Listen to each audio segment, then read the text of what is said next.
On vient de dépasser les 10 000 abonnés sur YouTube. Je suis tellement contente.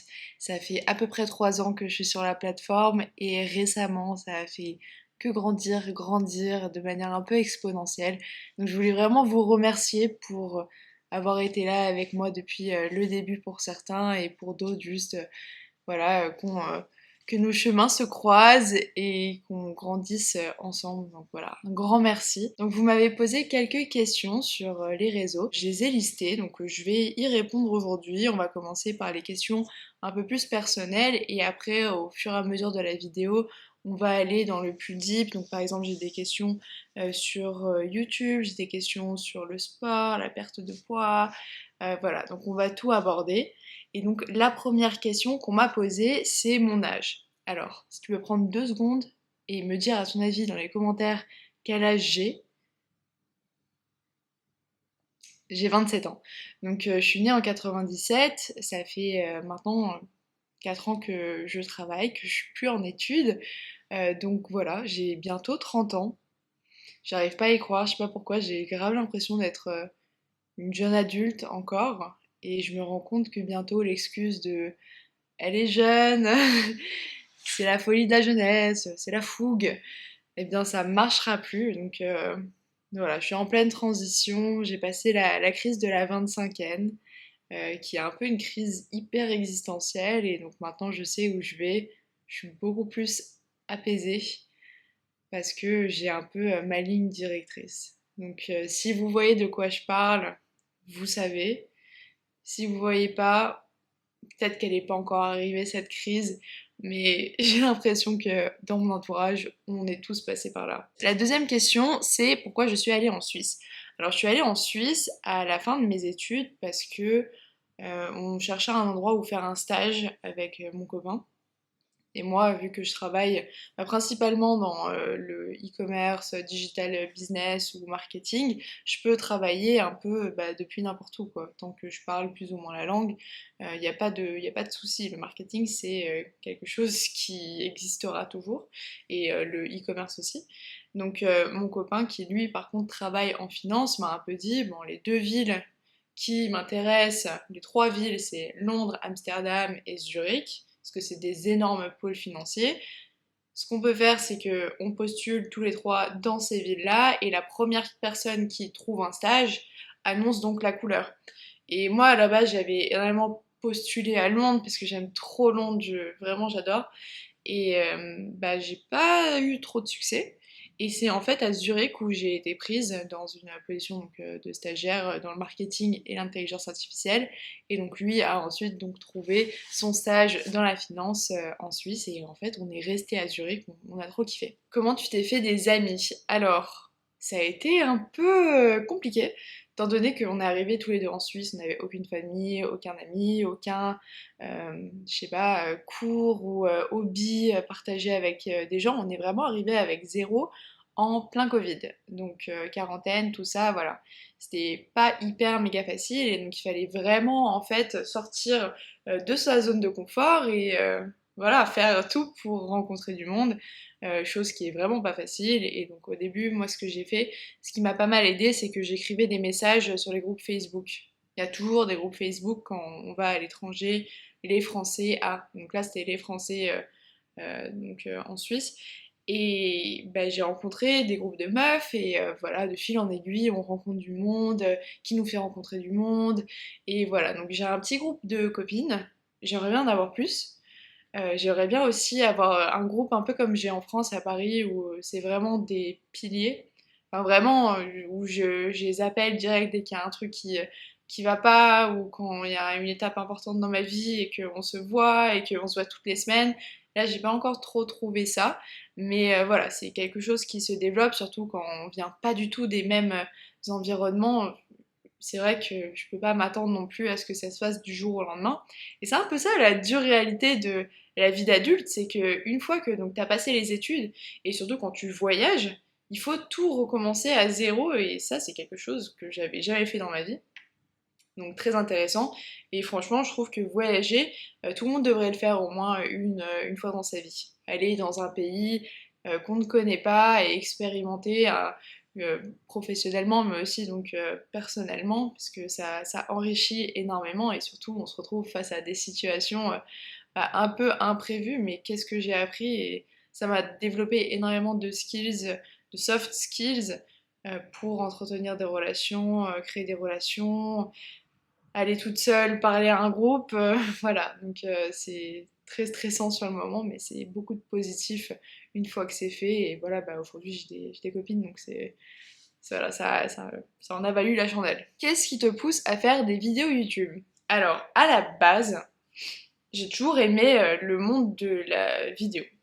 Quand Snapchat a explosé, quand j'étais encore au lycée, moi j'étais mais H24 sur Snap, avec ma meilleure amie, on faisait des vidéos et tout, j'étais hyper suivie, franchement j'étais une influenceuse de Snap, bon, pas non plus à l'échelle d'aujourd'hui, mais j'étais vachement suivie, en tout cas dans mon petit cercle, parce que je faisais n'importe quoi sur Snap, et en fait c'est quelque chose qui m'a pas trop quittée, j'aime bien être à la base plutôt derrière la caméra, pas être donc le point focal. Mais j'avais envie de, voilà, de me lancer, j'avais envie de partager, j'avais envie de connecter aussi.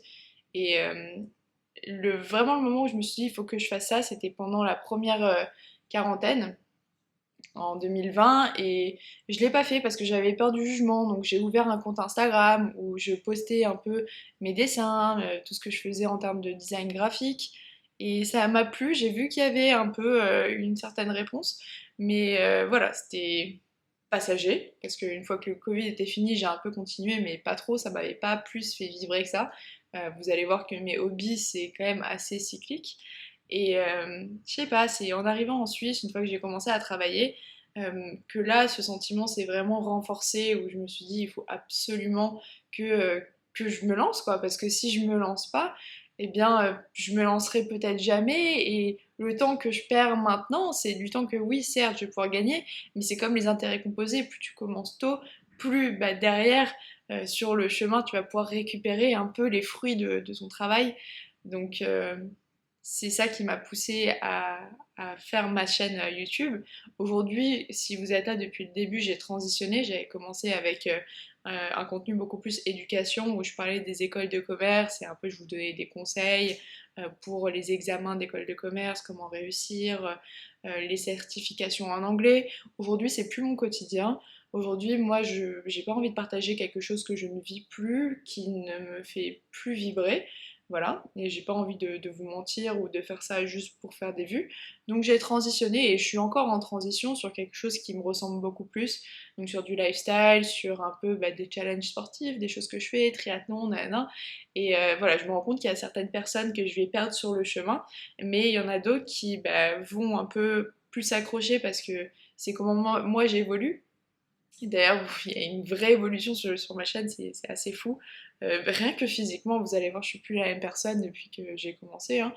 Mais en chemin, je vais pouvoir aussi trouver des gens qui me ressemblent et qui ont les mêmes centres d'intérêt. Et voilà, c'est un cycle. Et moi, ce qui me fait vibrer, c'est de vous partager ce que je vis au moment où je le vis. Donc voilà, je vais essayer de continuer, j'essaye de développer des petites techniques de montage et tout, enfin je découvre. En fait, c'est ça que j'aime trop, c'est que je découvre. J'ai l'impression de jamais m'ennuyer sur YouTube, ça prend beaucoup de temps, hein.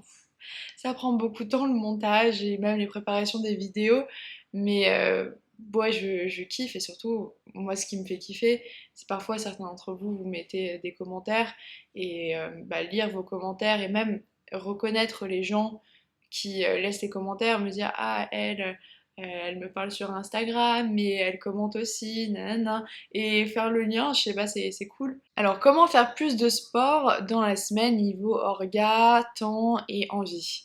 Alors, déjà, ce qui aide énormément, c'est avoir un emploi du temps flexible vis-à-vis du télétravail. Moi, ça m'aide clairement. C'est beaucoup plus simple de faire du sport soit le matin à 8 heures avant le travail, soit tôt quand bah, t'as plus de travail. Donc c'est pas comme quand t'es au travail et parfois tu fais semblant de travailler. Là, si à 17 heures j'ai plus de travail, bah, 17 heures j'ai plus de travail, je vais faire mon sport, quoi. Il y a beaucoup moins cette culpabilisation si c'est possible pour toi de travailler à la maison. Après, si t'as pas ça, eh bien, faut s'organiser, donc soit se réveiller tôt, soit prendre la pause déj et aller faire du sport. Donc ça demande énormément de minutie. Moi, je sais que j'ai mon agenda, que voilà, j'orchestre un peu tous les jours mes activités, je me fais des programmes. Après, c'est quelque chose qui est très spécifique à moi, c'est que j'aime bien vraiment avoir une vision de ce que je fais. J'ai mon petit calendrier. Attends, je vais te le montrer.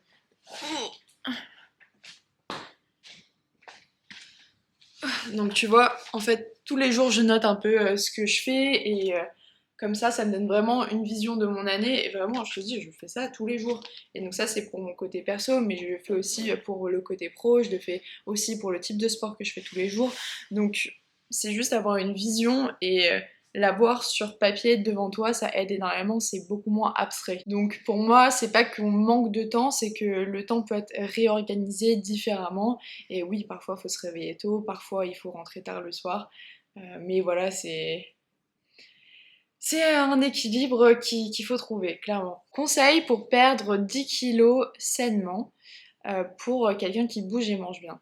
Alors ça c'est quelque chose que j'ai appris récemment et d'ailleurs j'ai fait une vidéo plus complète à ce sujet, je vais te répondre rapidement ici, je te mets le lien dans la description pour plus de détails, mais en gros les sports qui vont te faire perdre le plus de gras vraiment et pas juste les 10 kilos que tu vois sur ta balance. Et d'ailleurs, je t'invite à prendre une balance, je te mets aussi le lien dans la description, mais une balance qui va un peu calculer ton taux de masse graisseuse et d'autres facteurs que juste le poids, parce que le poids en soi, ça veut rien dire. Tu peux avoir des gros os, tu peux avoir des gros muscles.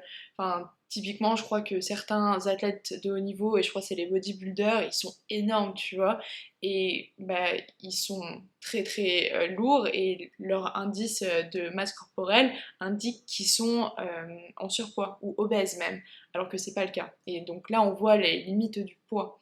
Donc, achète-toi une balance connectée et donc, pardon, pour revenir initialement à ce que je voulais dire, c'est les sports où tu as c'est les sports où tu as un battement de cœur faible. Donc, c'est-à-dire quand tu es dans la zone 1. Zone 1, c'est quand tu vas pouvoir enfin quand l'effort est minime et que tu peux parler easy. Donc par exemple la marche. Après évidemment si tu fais des sports qui demandent beaucoup moins d'activité cardiaque, eh bien il va falloir les faire plus longtemps parce que si tu fais 1 heure de marche, tu brûles pas autant pendant 1 heure de marche, admettons genre en niche sans faire de la marche rapide, que en 1 heure de natation. Tu vois ce que je veux dire? Donc voilà, les sports où tu as un battement de cœur plus faible, ça c'est ce qui va vraiment taper dans les graisses. Et plus tu vas faire des sports qui sont intensifs, qui vont te faire vraiment battre le cœur rapidement, moins tu vas taper principalement dans les graisses. Tu vas d'abord taper dans les glucides, dans les sucres, et après à la toute fin, une fine portion sera tapée dans les graisses.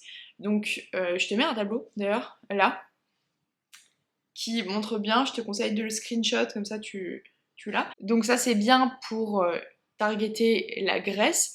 Par contre, il y a quand même une grande partie du travail qui se fait dans l'assiette. Donc mange bien tes protéines, mange équilibré, ne fais pas de régime salade. Ce que je te conseille, c'est d'avoir un petit déficit. J'ai fait une vidéo, je te la mettrai aussi en commentaire, en description, pardon, sur comment calculer tes calories et ton déficit. Mais voilà, c'est quelque chose auquel il faut faire attention. Donc premièrement, ton activité physique, il faut vraiment être actif. Et de deux, il faut donc baisser un tout petit peu tes calories. Ensuite, combien de temps pour se préparer à un triathlon S? Alors moi personnellement, j'ai fait mon triathlon S alors que j'avais arrêté de fumer 1 mois avant. J'étais pas du tout en bonne santé et je m'étais préparée peut-être 2 mois avant. J'ai douillé, hein. J'ai pris hyper cher, alors qu'aujourd'hui, maintenant, quand je regarde les distances, euh, je trouve que ouais, j'étais juste en très très mauvaise santé. En 2 mois, tu peux le faire large si tu pars pas d'un niveau de santé trop alarmant. Mais il faut quand même s'entraîner parce que typiquement la natation, voilà, c'est un peu intense, surtout quand t'es pas habitué à nager. Moi, je me souviens au début, je pouvais pas nager 25 mètres sans m'arrêter. Mais c'était catastrophique. Et c'est la dure réalité de la vie sédentaire, de travail, quand tu fumes, quand tu sors et que tu fais que boire. c'est à ça qu'il faut s'attendre et c'est pour ça que j'ai pas arrêté de vivre ce lifestyle parce que moi je kiffe me sentir puissante et maître de mon corps et de faire des performances et bah, parfois de souffrir, mais voilà, juste d'être en contrôle de ce qui sort de moi et pas être handicapée par la clope et les mauvaises habitudes. Donc tu peux le faire en 2 mois, même peut-être en moins si tu as déjà des bonnes habitudes. Et bah, d'ailleurs, si tu sais quel triathlon tu as envie de faire, dis-moi en commentaire. En tout cas, je te souhaite bon courage, c'est trop cool l'aventure dans laquelle tu te lances. Moi j'ai adoré, hein, la preuve, je continue. Et du coup, ça va très bien avec la prochaine question qui me demande quel sera mon prochain challenge. Alors, à ce jour, j'ai fait plusieurs Spartan Race, je crois que j'en ai fait 2 ou 3, je sais plus. J'ai aussi fait 3 triathlons, un S, un M et un M en équipe où je faisais la natation. Et donc cette année, je vais continuer avec un M, sauf que cette fois-ci, le parcours vélo sera dans la montagne. Il y aura 2 cols, c'est 56 km cette fois-ci, donc c'est un peu particulier. Et ça va être hyper méga intense, surtout pour les montées. Ça va être très très challengeant, j'ai hyper hâte. Et je sais pas si vous avez vu, mais je m'étais blessée en début d'année et c'est pas encore complètement remis, j'ai toujours pas couru. Voilà, ça va être un peu sport pour me préparer, mais c'est ça mon prochain challenge. Et sinon, bah, il y a la Spartan Race qui revient tous les ans. Peut-être que je vais en faire une autre que Verbier, je sais pas encore. Mais en tout cas, voilà, c'est ce que je compte faire cette année et sûrement encore l'année prochaine. On reste sur les mêmes habitudes. Et ouais, je suis trop excitée. En vrai, 2024, c'est une bonne année. Et j'espère que vous aussi, vous aurez une bonne année, pleine de challenges. Et n'hésitez pas à mettre en commentaire si vous avez d'autres questions, d'autres avis, si vous aussi vous participez à des petites compètes comme ça, si vous faites du sport, si vous voulez vous mettre au sport. Voilà, bah, qu'on lance une petite discussion. Et sinon, bah, je vous souhaite une super journée. Et ouais, bon week-end!